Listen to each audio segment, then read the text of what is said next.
Hiya. Hello there. Hi. Hi. It's Toby Catalogue. Oh, it's great to speak to you. And you as well. Thank you so much for asking me to do this. Maybe introducing yourself and telling us who you are, what you Oh, do. okay. Yes. I'm Rita Lynch, which is my real name, and it's the name I play out under as well. I'm a singer-songwriter. I play guitar, and I've got a band.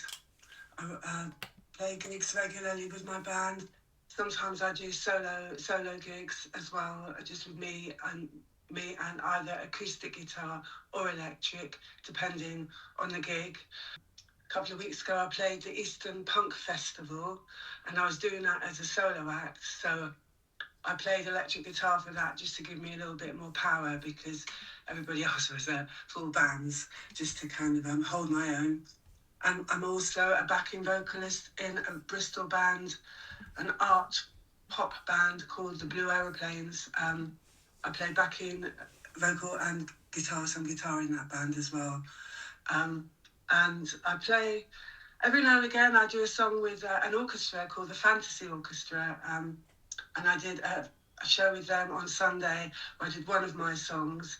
But it's a wonderful experience because then I get to sing a song with a 50-piece orchestra and a choir. So it's not punk rock, but it's absolutely wonderful. So I'm not strictly punk rock, to be honest. I was a punk 40 odd years ago. I was very much in the punk scene as a young woman, and punk rock was very, very, very important to me at the time. But obviously, as the years have gone by and punk rock has changed a lot over the time, I'm a much older person now, so it's not the same punk rock as when I was a Hellraiser young 20-year-old. Now that I'm in my 60s, life is very different. You moved over from London, didn't you? You're originally from London? Yeah, I was born and raised in London, but I moved from London. Kind of don't know why when I look back, but I left home quite young. I went travelling, became a great hitchhiker. I hitchhiked a lot, and I always did everything on my own. I travelled alone, I hitchhiked alone, I had lots of adventures, and then I kind of came to Bristol um, over 40 years ago, about 42 years ago, to go to a polytechnic to study humanities. I didn't last long at the course, but I found anarchy. I found anarchy in a big way, and a whole scene of very intellectual kind of anarchists, punks, and we did a lot of really cool stuff when I was a young person. We squatted on Stokes Croft here in Bristol, place that used to be a car show place called the Beetle Centre, and we called it the Demolition Ballroom and a demolition diner. So we were running a cafe, really cheap food, or free or really cheap. We also had a venue. Yeah, that was really, really great. So I quit my course and became a really active punk rocker, anarchist, and very, very, very much inspired by and motivated by Johnny Rotten and the stuff he'd said. And obviously great influences came along quite soon, like The Fall, Marky Smith, people like that. And Patti Smith obviously was a huge influence. Bob Dylan was a very, very big influence when I was a very young girl, and he kind of changed my life. Yeah, so that's how it all began all those years ago. Obviously, we were all very, very young and very, very. There was a lot of chaos and a lot of idealistic stuff going on. But out of that, because everybody seemed to be in a band at the time, we'd stay up late into the night talking about anarchy, politics, philosophy. We were reading some really cool books, swapping books, and really, I suppose, very intelligent in a way, idealistic, but intelligent, and very, very political, and very much about left-wing politics, about socialism, about equality and stuff like that. Yeah, very, very, very left-wing. But then the country was a very left-wing country. Back then, before Margaret Thatcher's cuts and the things that she did really took roots, it was still far more socialist leaning than it gradually became eroded away until now you've got a more kind of right wing country rather than a left wing one. But that was the kind of scenario I kind of came into doing music with. Of course, I went on the Dole and saw the Dole as a kind of almost a great big college for learning stuff and being productive. My first band that I formed when I was 23, and that was called Rita and the Piss Artists. We were an all-female punk band. We were absolutely awful. Awful. We did about 5 or 6 gigs. There's not one piece of memorabilia about us. We were all big drinkers back then. You know, we drank and we were in that very new punk scene. Some people didn't do very well out of it. Some people became addicted to stuff, and you know, there was already people becoming like little casualties from that kind of very hedonistic and very full on, let's pit ourselves against the system kind of idea. So it wasn't all frolics and parties and hedonism. There was quite a lot of really hardcore stuff. We were very political. We used to go on demonstrations. Big demonstration at the time, the anarchist demonstration, was Stop the City in London. The view was to literally try to stop the city, the trading city, the banks and everything. And we'd do things like glue up the locks of doors of banks, you know, kind of activism, really. Yeah, and that was quite scary because the police were very, very heavy at the time. I think they'd been training on the miners, and they used that kind of heaviness against the young punks. Young punks at the time were seen as very, very dangerous. We were seen as dangerous if you dressed as a punk. Me and my friend got picked up a couple of times just walking around in our punky gear. I had Rita and a Piss Artist on the back of my leather jacket. And I think she had a picture of bars and I'm Not So Free. But that was enough to get picked up by the police, strip searched and kind of pretty much abused and frightened. The punks would there'd be a lot of pubs that you weren't allowed to go into.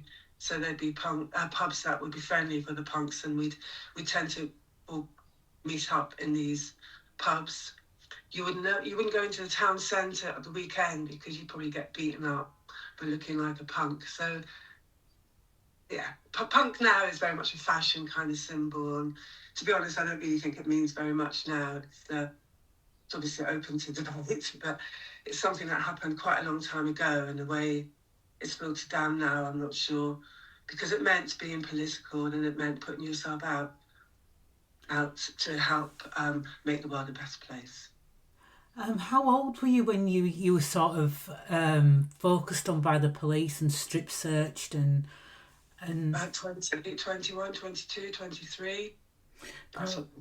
that must have been absolutely terrifying as well. You're like, for a young woman and you've been strip searched. Were you strip searched by other women, or was it? I think we were, yeah. I think that was in place then. Yeah, I think that was in place. It was quite frightening because the police were really hostile.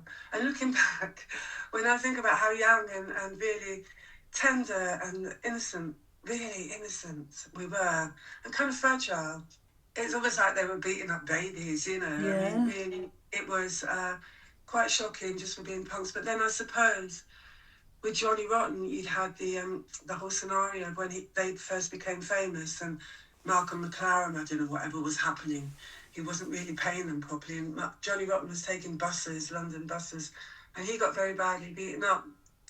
And there were people apparently outside gigs, because they really took him literally when he said, I am an anarchist, I'm the Antichrist. And they would be praying outside his gigs and praying to God to rid them of this terrible Antichrist. So make the power of those lyrics really kind of filtered through everything really. And I suppose because punks were seen as anti-system, and also because punk rock was a working class movement. It was literally from the working classes and the lowest people in society. Johnny Rotten's parents or mother was Irish, and he was living in London, and at the time that was not a very great thing to be because of the war with Northern Ireland, between this country and Ireland. So it was massively political and for everybody, and we were really trying our whole idea was to try to make the world a better place. So sometimes I'm at odds with what punk is, the way punk is seen now, is like putting on a punky outfit and I don't know, but having an attitude, whatever that means. It's got nothing to do with making the world a better place. It just seems to be just posing, really. Which, you know, what's her name? Polystyrene did say I'm a poser, but she was one of the great heroes of punk rock as well. Yeah. She was brilliant, Polystyrene. She had she had a unique view of everything, didn't she? And yes, she did. She kind of she kind of set the template for what punk was as well. With that song, I can't remember what it's called now, in Polystyrene Bum and whatever. She was really kind of looking at the plasticness of our society and berating it in a way. And she was massively good. I mean, her voice is still one of the best female voices ever, I believe. Oh, definitely. And she's not celebrated as much as she could be. You know, she isn't. You know, she really isn't. Sometimes I think, what's her name, Susie and the Banshees, she gets so much more of the glory than Polystyrene, whereas Polystyrene was so much more talented, I believe. I've never been a big fan of Susie as such, because she was just too much copied, everybody went on about her. I've always been a little bit more for, perhaps not just, I don't just do what I'm told, so because everybody loved Susie, I wasn't that keen on her. She was okay, but, and I know she's very pivotal in the whole thing. I appreciate her position in that, but some people sometimes get too much of the glory and it takes it away from people who really were heroes as well, and they don't get enough of it, like Polystyrene. But that's the way often in music, you get. Yeah, and obviously Marky Smith was my biggest hero.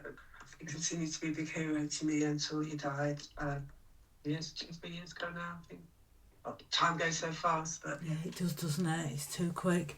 Did you see She's a Punk Rocker documentary by Zilla Minx from Rubella Ballet? No. Yeah, you should. I don't know if it's still on because I've taken it down because I've reworked the film, but it has Polystyrene talking about women in punk and lots of other female artists who are linked with punk. And Zilla, for over a period of time, interviewed all these different women, punk women from around the world. And she started it off because somebody made a comment about how there was no women in punk. So she was like, no, I'm not having this. I'm doing a documentary. I'm getting people's voices out there. And Polystyrene was on that. So if I find it, I'll send you the link, Rita. Oh yeah, I'd love to see that. It's amazing sometimes what you miss. The really cool things that you can miss sometimes. And that'd be brilliant. Yeah, because often I felt the punk rock scene back then. I mean, it was very male dominated, and the male idea kind of was the main one. I remember when we were squatting the Beatles Centre, Demolition Diner and Ballroom, the women started an anarcho-feminist group. There was quite a lot of issue with the blokes thinking, why did we want to do that and why did we need to do that? Quite a lot of even the punk young men were not that happy with feminism, because feminism was, in the early 80s, mid-80s, was becoming a really big deal.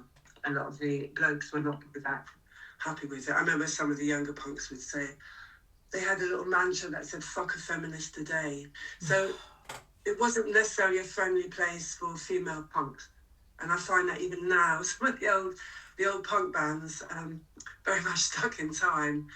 Not very evolved, let's say. Not very evolved. They've kind of stayed stupid as they were when they were like 20. And it's a shame. And there's been loud women, and they've been putting on gigs and festivals for women. So there's a lot more voices, a lot more platforms for women, like in music and punk music. But do you think, older punks and older women are been a little bit excluded from that, or feel a bit excluded from that? Do you know what I mean? Yeah, I do. I suppose unless you're famous already, like I know somebody who's kept going, what's that, from that two-tone band, Selector? Yeah. Yeah, and what I find is you get like Pauline from the Selector. Is it Pauline? Pauline Black. yeah, once again, she gets a lot of attention, and she was all right, but she wasn't that amazing. She's not Patti Smith or something. She had a couple of songs that were kind of all right, and very much of their time. I'm not knocking that and that nostalgia and whatever, but sometimes it seems that very few people get all the attention, and that seems to be the way for every single musical scene. But I'm doing all right. I mean, I carried on doing music, and I suppose the amount I've done for such a long time keeps me going, and I'm kind of all right. I don't make a living out of music. I'm actually I'm on benefits, and I'm a full-time carer. My son he lives at home with me. He's got a severe learning disabilities, epilepsy and autism. So I've been looking after him for 24 years. I belong to so many fringes of society these days, and whatever fate has conspired to always make me an outsider, on the outside in a very niche little group, which I am currently at the moment, with my son as well. And it keeps me very political, because I've always been one for the underdog and to support people who really need support or really need help. And now that group has become people like my son, are getting a bit of a shafting because of all the cuts, and their human rights are really not being upheld very well, unless they've got a really good parent, which is a shame for those who don't. But there's a lot more opportunities for women. In fact, I don't really think there's much of an issue anymore for women in music. It's pretty equal, I would say now, except except confidence. Women in confidence is always a massive deal. Men seem to have much more confidence even if they're not very good, and women don't seem to have as much confidence even if they're loads better. So also a lot of men will have children, but it doesn't affect their careers, whereas women, it absolutely will affect your career, absolutely will. And then if your child needs more support for a lot longer, then that impacts even more on you. A lot is asked of women, and I think women are great, really, when a lot is put on women, and I think they really do rise to the challenge quite well. Yeah, and sometimes you think, well, we shouldn't have to rise to the challenge. There should be more equality. If that'll ever happen, I don't know. I don't know. It's kind of really, really depressing sometimes when you think about the whole men-women thing. Even though a lot of things have become better, like with music, I think. But then I think there's other inequalities that are as equally insidious, like the class inequality. A lot of the women who do music are not maybe as working class. They've come from a more privileged background of money, of status, of their parents having status in the world and whatever, or even their parents backing them and believing in them. I personally came from a family that really didn't do what I wasn't supposed to do. What I did, I was supposed to be much more normal, but I just decided, whatever, I had it in me to do art and be an artist. I didn't have the backing of my family, and I think it makes a huge difference when you do have that.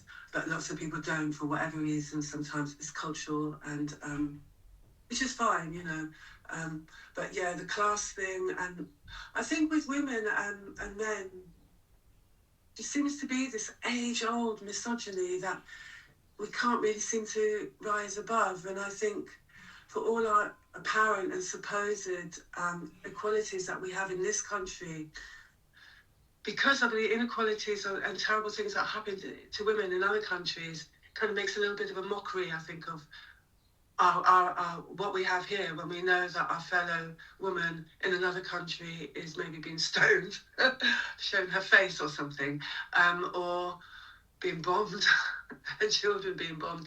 It's we have a lot of freedom here, but I think with our freedom here, we should be trying to support women everywhere to have more freedom too. No, I agree with that. Yeah, and also with all our freedoms, what are we doing? Sometimes when I look at older women just having plastic surgery and false bosoms and false bottoms, I think, really, is this all what we fought for as feminists, for you to do that? I mean, what kind of role model, what is that doing for the world? Not all women are like that, but I do feel that when you kind of are getting older, the misogyny with older women and menopause.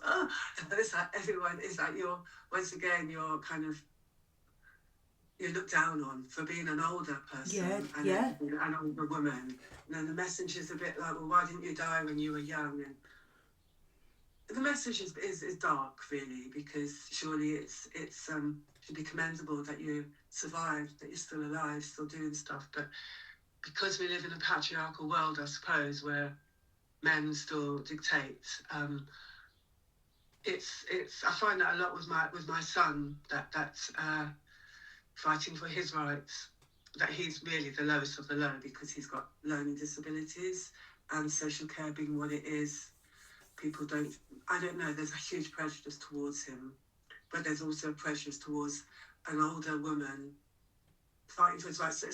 But this is where I do draw on my punk rock roots, is I'm not frightened of authority, and I will always go against authority if I believe it to be wrong and call it out. For instance, I've had to go to get a solicitor and go to the Court of Protection to get the support that we currently have for my son. Otherwise, he was with me every second. And that wasn't much, there was no freedom for me and not much for him. I'm lucky that I have got an education. I'm lucky that I can put myself across and articulate myself, because I believe it's helped keep my son alive to now. But it's against incredible odds.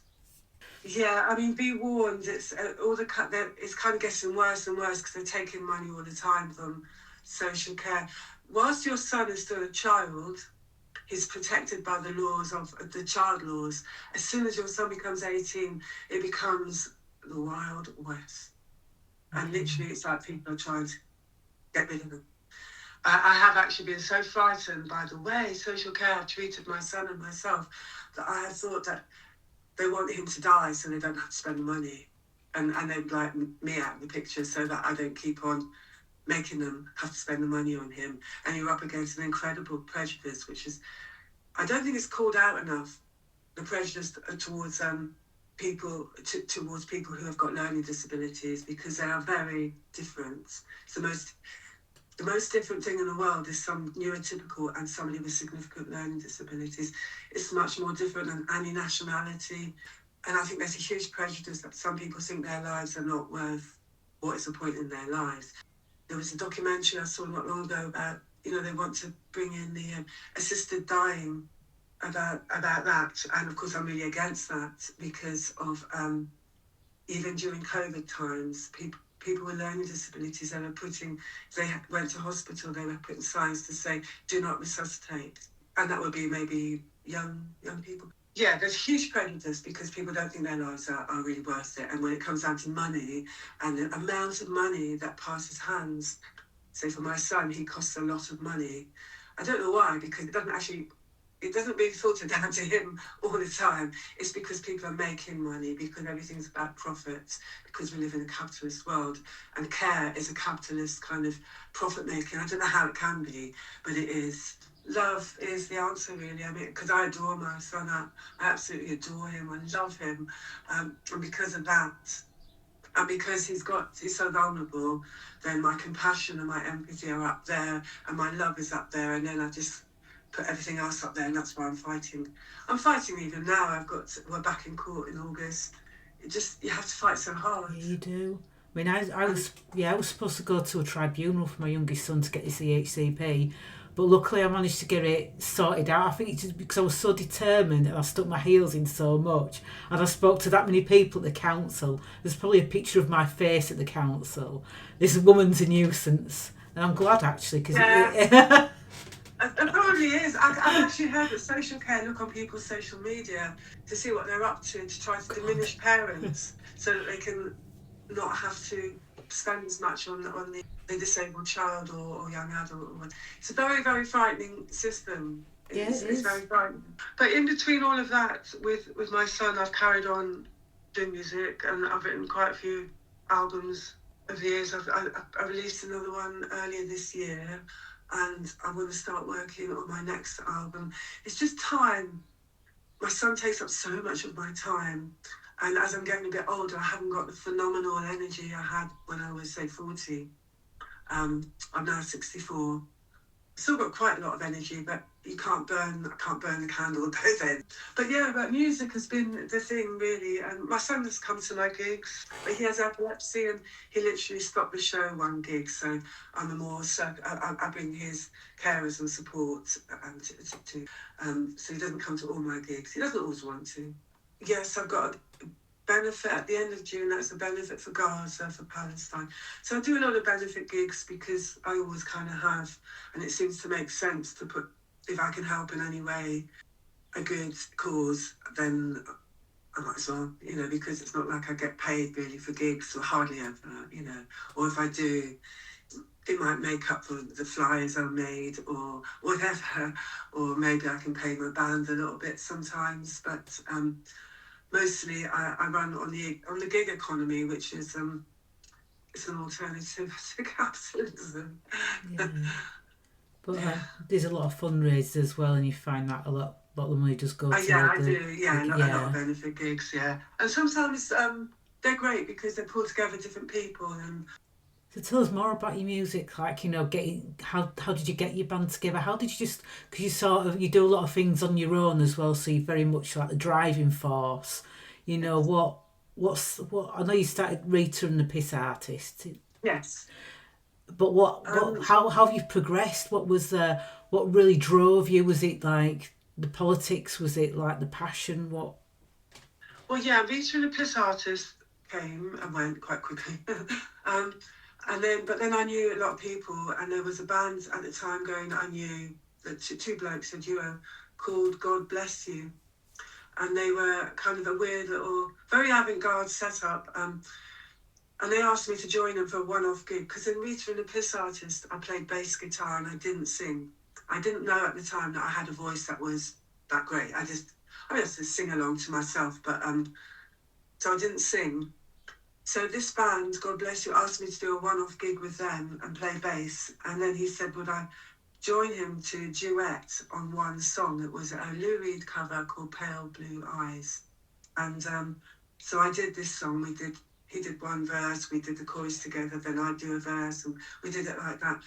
But people were actually really blown away by my voice, which I was absolutely really surprised about. And then the main man of God Bless You said, forget the bass, you're going to sing now, you'll be the backing vocalist. And so I did that, and I was with them for about 2 years nearly. In that time, because they wrote songs together, the two of them, I kind of saw what they were doing, how they were writing songs. And when you're young, you're just like a sponge anyway. It was when I was still young, yeah. So I just kind of learned a little bit the whole way of writing a song. So I wrote a few songs on my acoustic guitar and did my first gig when I was as Rita Lynch. I think I was 25 or 26 then. The first gig was a very DIY gig. I think I sang through my guitar amp and everything, but people really loved it. And then I got offered a really big gig a couple of weeks later, and then I just kept going. And then I got a manager, and and then once you kind of get more into the scene, and then my manager got me a band, and I did quite a few gigs.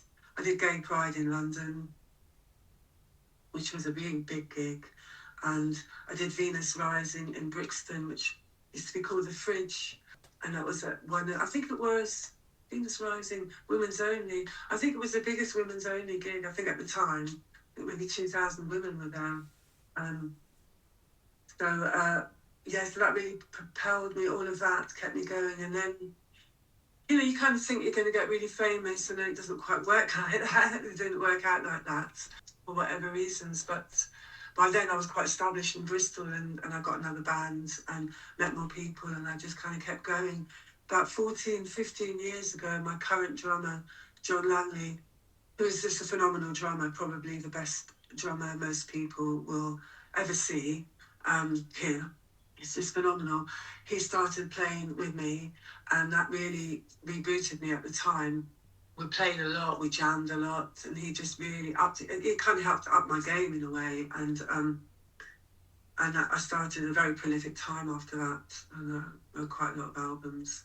Also, it's great to be involved with people who are roughly your own age, who are so passionate about music, because often in my life, my real life, my day-to-day life isn't really about punk or music. It's I care for my son. He's got a lot of needs. He's got a lot of issues. It's very bureaucratic. All the emails I do that take hours and hours, and there's so much work involved in it. So sometimes when it comes to music, I'm a bit of a loner. Always have been a bit of a loner, maybe. But I'm driven by a need to express myself musically in song. Possibly because I was always quite a shy child, a shy person, and writing from a very young age was a way for me to express myself. I find it difficult to do. I find it difficult to make friends at school. In the light of my son's condition, I'm aware that maybe if I was born in this day and age, I would probably get some sort of diagnosis of some sort of autism, very high achieving, obviously, because, I can talk and read and write and stuff and put myself across. Maybe it keeps driving me forward because I am maybe not so much concerned with what's going on with other people or the general consensus of the group.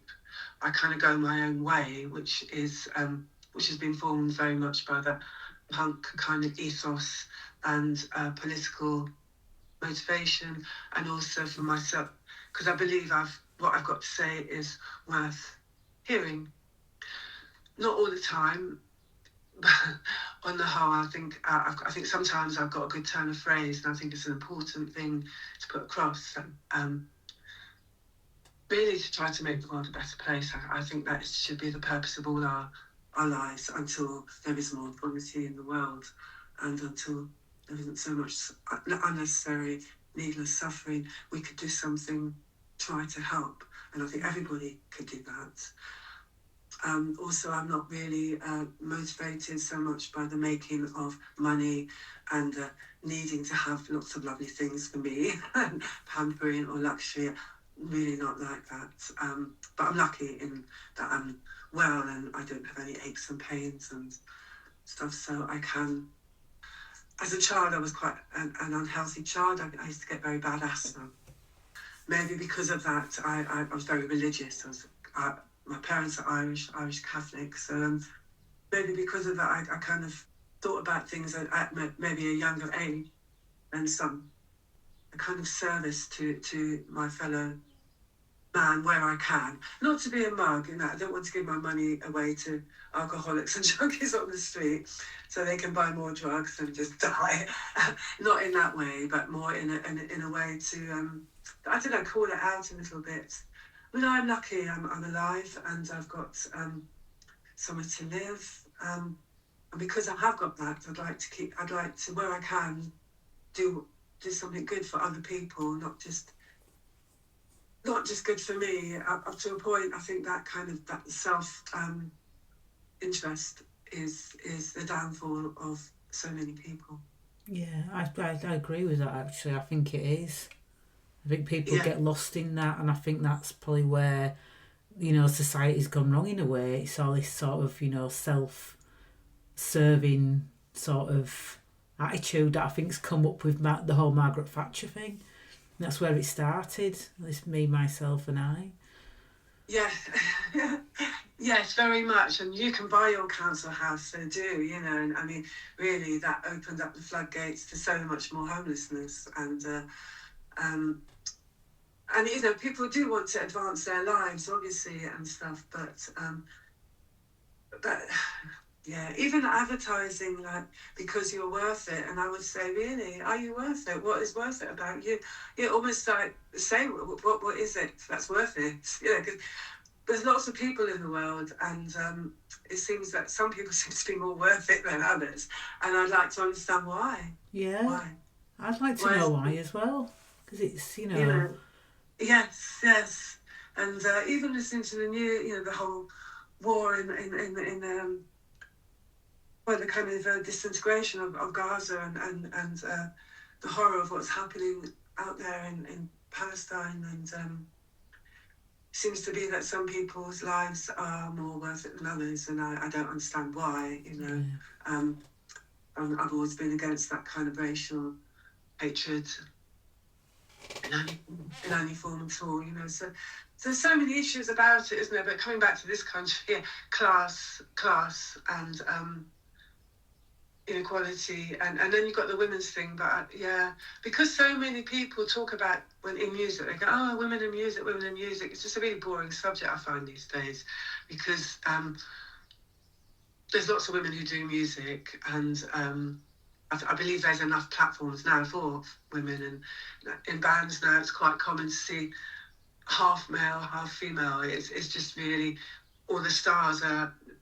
In fact, there's more. I think almost more women out there making it than men. You know, there's Beyonce. You know, there's all the big ones, but then you've got what's that woman? She's everywhere at the moment. I can't remember the Wet Leg, and people like that. There's a lot of women coming through. So I think there's other things we need to be talking about, which are probably more class, and those who have and those who haven't, and the kind of the privilege of the middle classes and their tendency to elevate art, whereas the more working classes don't elevate art so much because they're more on a kind of survival, or haven't got so much the privilege. Yeah, no, I hear that. I definitely hear that. I think that needs to be outed more, because a lot of the women who are coming through have come from those kind of more privileged backgrounds, and I don't know about all the other genres. There's so many genres these days, isn't there? I'm sort of maybe more the kind of rock thing. I think about indie or rock or kind of punky kind of. It's still mostly very white as well. Genres that kind of include black music much more, but in the rock and punk scene, it's mostly white, and I don't know why. Yeah, I don't know why. And young as well as an age thing on the go. It's like you can't. It's almost like you don't. It's not as if you're a woman and you'd like mid to late 40s and you're starting out and you're doing your own thing. It doesn't seem to be as supported as much as it would if you were starting out in your early to mid 20s. No, no, it isn't. No, of course not. No. Well, I suppose that would be for anything you do in life, but with music, I suppose, because it's quite something very vanity about it as well. There's a vainness about it. It's very much how you look, and I suppose young women are sexy.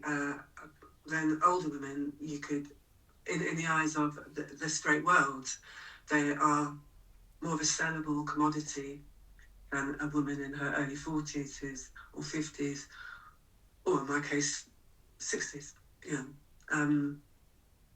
But you do hear. I mean, sometimes I see things a little bit in social media, different older bands, but then I find that they're a little bit.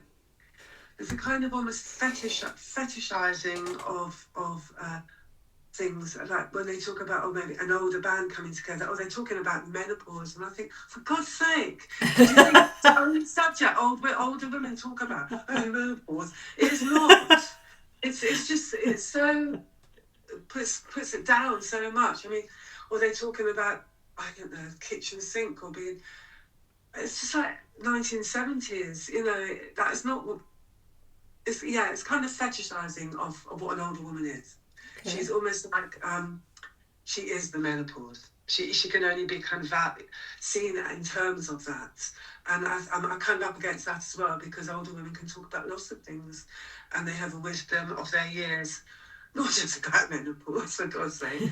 I mean, it really is kind of degrading in some ways. Okay. So maybe I'm not saying the menopause shouldn't be talked about, but is that all you can? Is an older woman band, that's all they're allowed to talk about? Yeah, I see what you're saying. No. I saw your video, Killing Us, and you were filmed by Black Triangle Films. So yes. How do you know Black Triangle Films and Frank and all those guys? Yeah, Frank and Lindsay. I suppose the social media brings us all together, really, doesn't it? But I think I first met Lindsay from Black Triangle. She came to a gig of mine a few years ago, and I think she was a fan for a long time of me. And then I met Frank at a little festival a few years ago, before COVID. So I met them both separately, and I didn't know they were, doing this together. And then I kind of got to know them a bit more, and then they said they'd really like to do a video. of me, and we chose that song from that particular album. That was my new album at the time, and did the video, which was really great because obviously it's a really great video and they're really good at what they do. And I wanted my son to be in it at the time. I just thought I wanted him to be in, and he was in it, and he is in it. That was, yeah, that was a great thing to happen, and it's a really great video. It looks really good, and they did a really good job of it. And that's kind of how I know them. I did a gig with them in London last year, and we're in touch all the time. They came up to my album launch this year, so it's a really great connection to have. Nice. I do like Anarchist Wood. I saw them the other week. Did you? Yeah, they were playing with Pete Bentham and the Dinner Ladies. Have you seen the Dinner Ladies? No. Oh, the fun, and you've got the Dinner Ladies who dance and stuff. It's just really nice. Yeah. The fun, and they were playing with Rights of Hadder as well. You'll have played with Rights of Hadder. I probably have, I think, because I do a lot of the kind of punky kind of gigs in Easton. I think I have. I've been on the bill with them. Yes, yeah. Well, they're great, and their show is really good because of all the amazing, and the flamboyance and visual aspect of it all. Yeah. I tend not to go out. I don't really go out to see bands anymore because getting care for my son to come to my gigs is tricky enough, or rehearsals and stuff. So I tend not to really go out much anymore. Yeah, another good Bristol band is Hermeticus. They're here, two-piece. So, and they're kind of older guys, but really nice. So there's a lot of people a bit older, like, Frank and Anarchist Wood.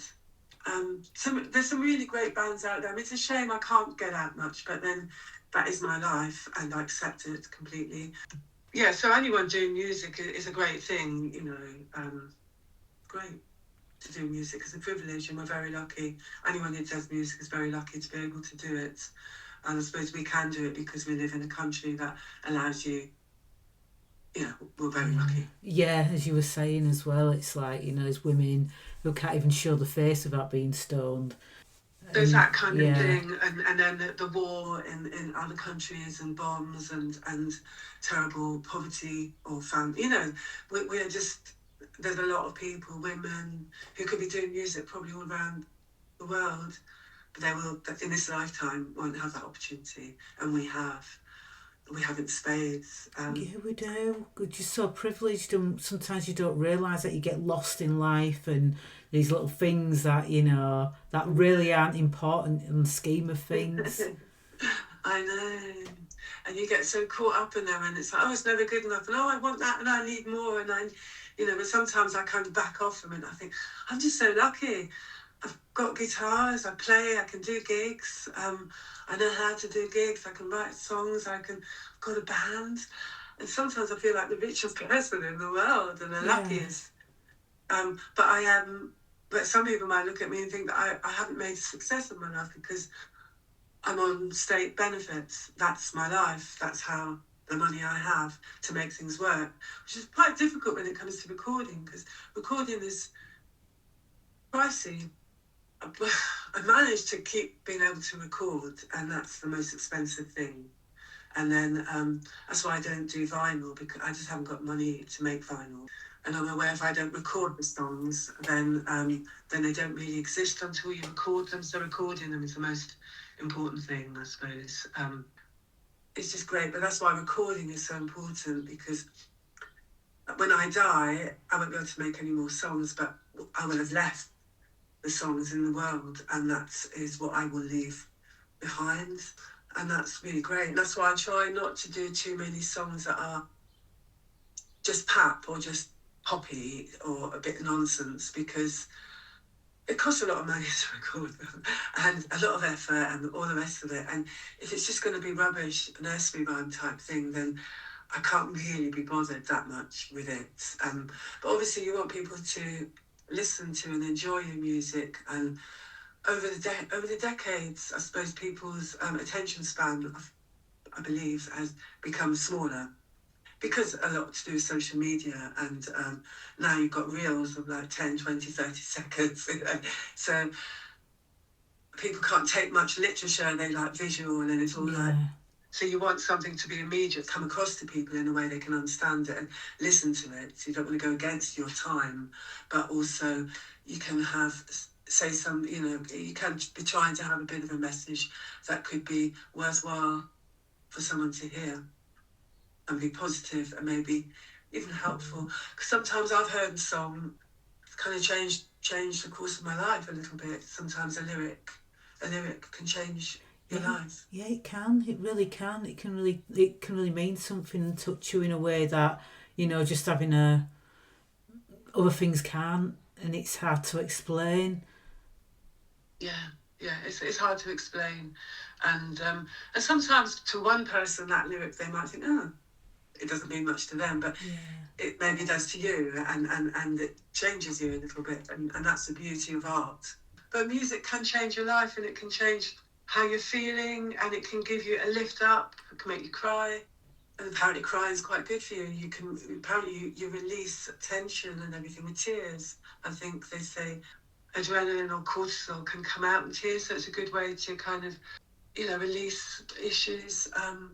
And also music is for entertainment, you know, like dance music. It's a kind of hedonistic kind of a thing, which has got its place as well, because dancing is just brilliant. I love dancing as well.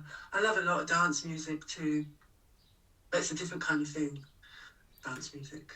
Yeah, do you know what? I think music in general is like magic. It's like magic, the way it comes together, the way it can make you feel. And I don't know about yourself, but sometimes I feel like I get lost in it, and I listen and I get lost, and it becomes almost like tangible, like I'm swimming in it. Yes, yes. Well, it is like, yes, it is. Yes, it is. And that's the beauty of, you know, the dance floor and how people go up together. And it's not just about drugs. It's just the music itself, you know, can raise a whole crowd of people and motivate them to move in a kind of spiritual way. It's a very spiritual thing as well. Kind of holy in a way, maybe to kind of embrace and celebrate our lives. Have you written a song that you'd say says a lot about you without saying a lot about you? Does that make sense? Probably, yeah, but it'd be very hard for me to know which one that would be. I've also found that because I've been writing songs now, my 20s, 30s, 40s. I'm in my 20s, 30s, 40s, 50s, 60s, my fifth decade of writing songs. So obviously what the themes I write about have changed. Not everything has changed. I suppose the hard rock of where it all comes from is exactly the same. I don't maybe talk about, I used to do a lot of songs that were much more kind of sexual, and now I don't, because I've evolved, changed. I'm not a young, very hormonal woman anymore. I'm somebody way beyond menopause, the other side, and what I will talk about are different. But also, equally, there's so much to say. So you never run out of stuff to say, because there's always so much to talk about or to write about. But yeah, some songs, I suppose a lot of my songs, maybe there's a lot of me in them. I don't know really. I tend not to look at once I've written them and recorded them, I very rarely listen to them. I don't really listen to them much after that. By the by, I listen to them if I hear them by chance, or if I have to obviously go back and revise them because I'm doing them again, you know. But I tend to not dwell on what I've done. I just, it's kind of, that's done moving forward. And I think it was Doris Day who said that she found it really, I don't think she looked at any of her films once she'd done them. And I tend to not listen to, although when I do listen back to a song I've done, say, years and years ago, that I've almost forgotten about, I'm quite like, oh wow, that's quite good. Oh wow, that's quite amazing. But it's almost like I'm listening to somebody else, because it's a tricky one, because I am Rita and I'm Rita Lynch, singer, and so it's a lot of mirrors, if you know. So as not to get lost, I keep a very clear path. I suppose modest and kind of humble. I don't really think doing music elevates me beyond the next person, but it is just the thing in life I'm probably best at doing, apart from looking after myself, which I'm very, very, very good at. But it is the thing that maybe I'm here to do. Yeah. But I'm not famous, and I'm not even, I suppose, successful, whatever that means. I'm successful in that I keep doing it, so I suppose I am successful, but I don't make a living out of it. But then that's possibly an issue. Maybe confidence as a younger person. Maybe I didn't push myself into things maybe enough because of confidence. But once again, that is hasn't stopped me from doing music. Yeah. I've carried on doing it even as somebody who hasn't got the best confidence in the world. But when I go on stage for that time, that is my stage at that time, and that is my place. And so I think women in confidence is a massive issue.